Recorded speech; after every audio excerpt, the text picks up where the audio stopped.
Hi, how you doing? This is Eric Alves, and I got a really cool guest with us today, Amberly Wiese, who's actually an OT, an occupational therapist, which is cool for me because I'm a retired physical therapist. So yeah, I'm really looking forward to talking with her. But I'm going to go ahead and bring her in right now, and I think this worked. There you go. Hello. Hi, Eric. How's it going? So glad you could join us today. Yeah, But glad to be here. yeah. Oh, can you go ahead and introduce yourself and tell us a little bit about your journey? Okay. Yeah, so I am occupational therapist. I still consider myself one, even though I don't do clinical care anymore. And I kind of started out as a traditional occupational therapist, working in pretty much every setting, like home health, acute care, skilled nursing, and things like that. And I kind of always had physical issues, I guess, growing up, but I was very functional, made it through therapy school and things like that, worked for 10 years. Um, and then I found out that I have a genetic condition and it affects your connective tissue. So I was, lifting people, pushing heavy wheelchairs and things like that, and having this pain. And I was just like, what the heck's going on to my doctor? And he finally said, I think you have this condition, Ehlers-Danlos syndrome. And he told me, don't change anything that you've been doing. Go as is because you're a strong person and things like that. And I ended up getting injured at work due to an accident. And that just kind of made everything go downhill as far as function goes. And I had to leave traditional care. I thought the answer was, starting my own private practice and seeing people, on my own schedule, picking people that I can actually help physically. And I did that for about 4 years, kind of burning the candle at both ends because I was still working at a nursing home and doing that on the side. And then eventually I transitioned to doing that full time. Um, and then I ended up having to stop everything because I had to have a spinal cord surgery. And that just really knocked me down and made me really consider my life. And while I was recovering, I actually connected with another occupational therapist through social media who was doing travel planning. And she was kind of creating a crossover between healthcare professionals and travel planning through accessible travel. And I just thought that was amazing. And I jumped right in and I've been doing it ever since. So that's kind of my background. So, can I ask you more about? I love traveling, so I'm just curious, what what is the most popular destination for people with disabilities to travel to? I'm just curious. I mean, disabilities is such a huge range. So, like people with mobility issues, I would say like Disneyland, Disney World is really accessible for wheelchairs. A lot of people like Spain and Italy because there are like tour companies that cater to people using wheelchairs or scooters. So I know they're going to be taken well care of on those tours. So I'd say those are the few big ones.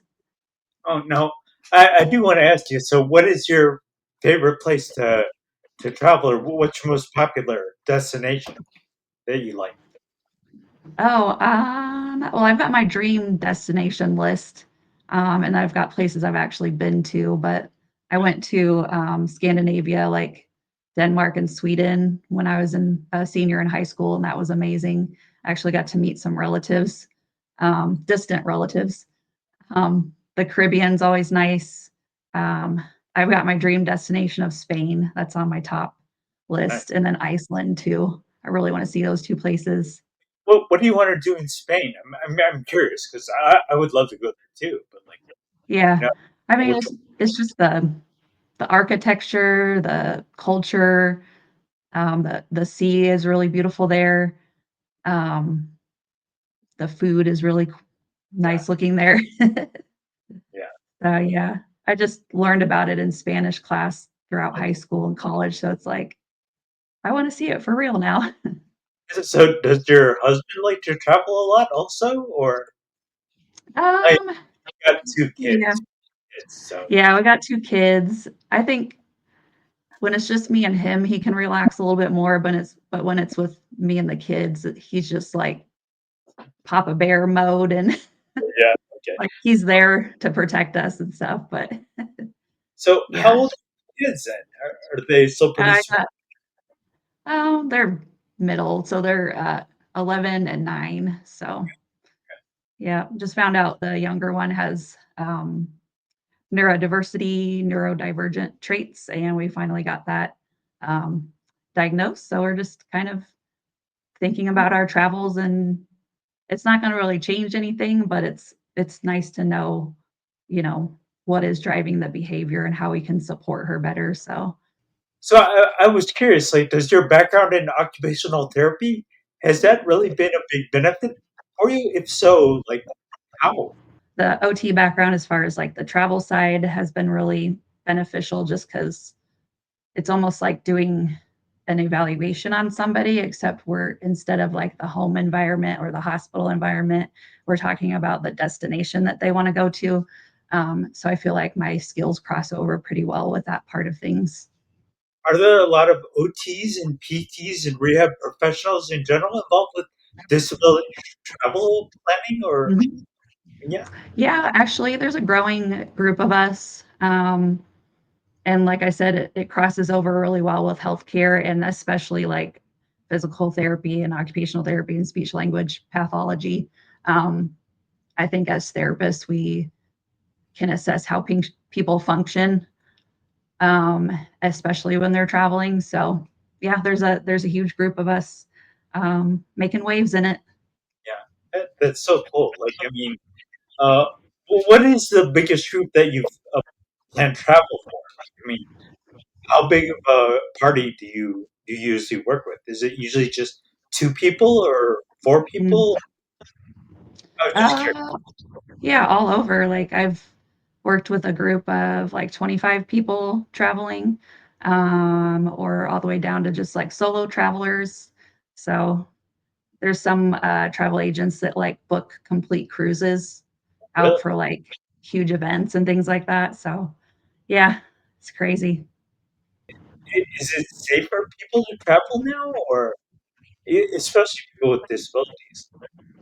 Is Oh it yeah, like yeah.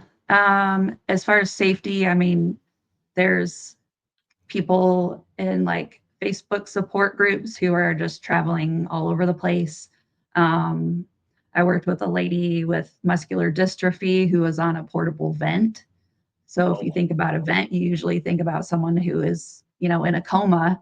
But she was on an African safari. She went to Machu Picchu. They carried her up in like almost like in the old movies, like a litter for the king. oh, So like two people carrying her in front and back, and her head control wasn't the greatest. So as a therapist, I was like, oh my gosh, but she was having a wonderful time, and so yeah, so just things like that. so are those people like medically trained? I mean, are they qualified to work with people with disabilities, or are they just like Uh, regular? yeah, I mean it runs the gamut, and that's why having a travel agent who is aware of these things is important because there are companies that cater to people with disabilities, and I feel like their training is a little bit more robust. But then you have other situations like maybe they don't have access to a tour guide like that. And so the tour company just tries to make it work. So I always give people like all of the details and then they can make their decision on their comfort level. So, like, I had a colleague who uses a wheelchair, and I just watched her video that she posted of they created like a floating wheelchair for her, which was like those rescue rings tied to like a patio chair, and Okay, they floated her out to the boat so that she could do adaptive scuba diving. So she that's was cool. comfortable with that level of assistance and had a great time. So, and not everybody would be okay with that, but she was. So I always leave it up to my clients. So are a lot of your clients, are they younger or older, or I'm just curious. Yeah, it runs the full age range. I mean, there's people who are born with disabilities. There's young people with like spinal cord injuries and things like that, and all the way up to like I've done Parkinson's support groups talking about travel planning and things like that related to Cool. Parkinson's. So yeah, all ages. And then there's Yeah. like the younger crowd, which I don't do a ton with pediatrics, but there's autism friendly places to go to or sensory friendly airports and things like that. So, yep. So, like, I mean, is it really expensive to get those accommodations, or like, what are we talking in terms of ballpark, like, ballpark spending? Like, Mhm. how Yeah. much does it cost? Yeah. I mean, it depends on the person, I guess, and their needs, but a lot of the accessible travel tour companies, it's usually like a private situation, or they'll do like a small group of like 6 or 8 people. So the more private you get, the more expensive it is. Yeah. Um, or there's like public transport is, it's the same price for everybody. Sometimes they'll even give you a discount, or you can get into like museums and things for free in Europe if you bring documentation. So there's ways we can work around the budget depending on the person's needs. So, like, I used a wheelchair or a scooter to get around in the community. Like, I've been to I've been to I've been to the Philippines and all sorts of places, South Africa. So I mean, like, a lot of those places aren't accessible. So I mean, like, do you research like what places to go, or like restaurants, or like, how does that work for you Uh, yeah, like we try to be as detailed as possible, but in a efficient way.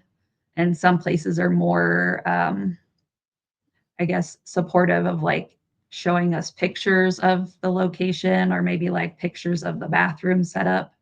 So I don't know if you notice, like when you look at bathrooms on a hotel site, a lot of times they don't show the threshold of the shower. So we have no idea if there's a big lip there or things like that. So we try to get as detailed as possible to help the person be as comfortable as they can about traveling away from home where everything's set up the way they need. So, yeah. guys? So can I ask you? So, like, if you're researching a new hotel, like, how do you like vet them? Like, I mean, do you actually know what they're offering is what they're offering, or like, I mean, how do you trust what they're saying? Just Mhm. Yeah, that's a great question. There are disability travel places that actually have boots on the ground where they take pictures of the facilities. So I usually start there. Um, and then all the way down to like just like contacting the individual hotel and trying to get somebody to show us pictures and things like that. Cause like the pictures of one hotel looked great for a client of mine that uses a wheelchair, but then they told me that in the elevator to get to that room, she would have to stand and fold up her chair. And I was just like, that's not possible. So we had to look at a different hotel. So there is a little bit of like some unknown when they actually arrive there. So we try to, come up with like a backup plan in case what they showed is not what their room actually looks like and things like that. So try uh, as much as we can. okay. Were you still planning on doing Were you talking about having trips with your disability gorillas? Yeah, eventually, as soon as it's Eventually. safe to travel internationally, we'll go back to that. I'm still a Awesome. little leery, but it sounds like things Mhm. are starting to loosen Yeah, up. Then much again, better than during the pandemic. yeah, yeah. Well, Travel then is again, back. For sure. yeah, yeah. There's the whole, like, travel. I don't know, with the state of the government right now. Is it still safe to travel, or I mean, I don't know if Mhm. it's safe for Americans to go out abroad. Like, I mean, what are your thoughts on Yeah. that? I mean, the U.S. government issues like travel advisories for places like they upgraded Jamaica, I think it was, to a lower level advisory. Um, but there are places where maybe they have like a level 3 advisory, but like the tourist areas are safe because they want to have tourism in their country. So they really support tourism. But um, I know, like, if you want to travel to Israel, travel insurance will not cover a trip to there right now. So, Yeah. yeah. Wow. But yeah, I mean, it just depends on where you want to go because it's just different throughout the world. Some places really love tourism and others are, kind of pushing back on all the like short term rentals that are kind of taking over the ability for the locals to get housing. So there's little nuances here and there that we would have to go through. So yeah. Okay. I was just curious too. Do you also uh, take travelers to the U.S., like foreign travelers, into the U.S., or is it just Mhm. mostly outside? No, I mainly work with just US residents. I do have a couple or just one team member in the UK who can help UK people. So we tend not to like go outside of the country as far as clients go Yeah. because just there's different rules. Like in the UK, you have to use a UK travel agent. So things Okay. like that. Hmm. Interesting. Yeah. Yeah, I'm gonna kind of shift gears a little bit here. I want to learn more about what you're like. I don't know if you've seen some of the old interviews that we've done, but we've done this thing called the hot seat. So I'm gonna ask you probably about 20 questions just so you can get to know you as a person. What is your theme song? Oh boy. Oh, I don't know. Well, like what's your favorite song? Favorite song would probably be Counting All My Blessings by Ren Collective. Okay, Just no matter what, counting your blessings. that's a good theme song. So yeah, Yeah. right, right. Next question here. I'm gonna have them scroll on the bottom in case you can't hear me. So Oh, okay. That helps. yeah, who is your hero or heroes? My dad is probably my biggest hero. Like, he's just such a great dad growing up, and he's just such a positive person, and I just look up to him all the time. So, Okay, cool. say my dad. Okay, now what is your favorite hobby? What do you like to do for fun at night? Hero. Let's fix that. I I love reading. I love drawing and painting when I have energy. Riding horses. Can't go too crazy on horses now, but at least going Yeah. on a trail is my favorite thing. Okay. Very cool. Very cool. Yeah. So next question here. What is your favorite website? Hmm. I'd say Chat GPT. It saves me so much time when I have brain fog or can't think of something. It'll help me outline it. So I'd say I use that a lot. Okay. Yeah. Like, I've never used Chat GPT before. You Yeah. haven't? Yeah. I'm scared of it. You know. Like, I don't want them to know too much about me. Hmm. Next question here. What is the best snack? Popcorn. Popcorn. Okay. So when you go to the movies, do you always get popcorn? Oh, yeah, definitely. Large size or the small size? I'd say we all four of us split the large size, and then you can Okay. get refills. There you go. Right. Next question here. What is your guilty pleasure? mm, I'd say ice cream. Ice cream. Oh, what Hmm. do you think about that? There's nothing wrong with ice cream. But here, let me go to the next question here. You define the term prime number. We're going back to like elementary Oh school. boy, you're throwing math at me. Yeah. Uh, Like I said, we want to get to know you. So, yeah. we want if you're a math That's person. why I didn't become a PT, so I didn't have to do physics class. Yeah. Okay. Is it like you can't divide it by? any other number but itself or something. I don't know. Next, next question here. Okay, coffee or tea? It was coffee for a while, but now I kind of like tea better. Yeah. Can I ask you what kind of tea do you usually drink? I love green tea or peppermint tea, things like that. Yeah, I think I've had Hmm. peppermint tea at like Starbucks like a while ago. Hmm. Like, it's pretty good. Gets you in the Yeah. holiday spirit. Right. Next Hmm. question for you. Right. What is the capital of New Hampshire? Oh goodness. Yeah. Any guess? Once you say it, I'm gonna remember it. But what is it? It's Concord. Hmm. Did you remember that? Nope. Okay. All right. Next question. Are you a cat person or a dog person? Hmm. I'm split down the middle. I Yeah. can't decide. We have two of each. Oh, So really? yeah. What are their names?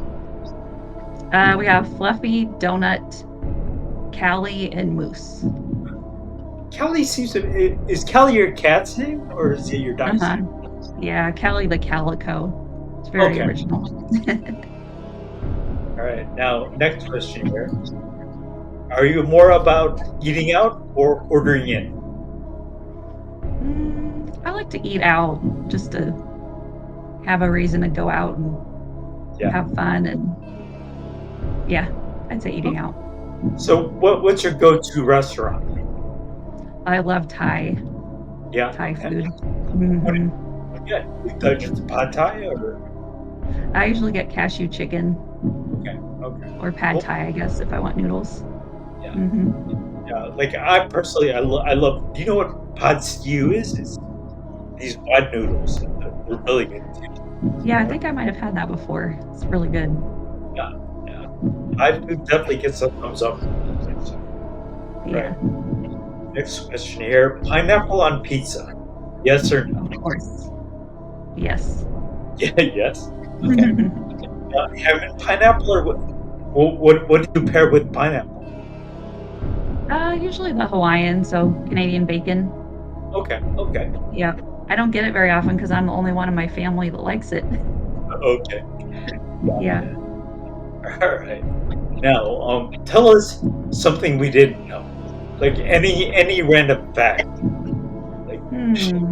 share something. Half half of my right eye is brown and half of it is blue, Oh and wow. my other eye's blue. Okay. Cool. Right. And final question here is: any wise words of advice for anyone, for everyone?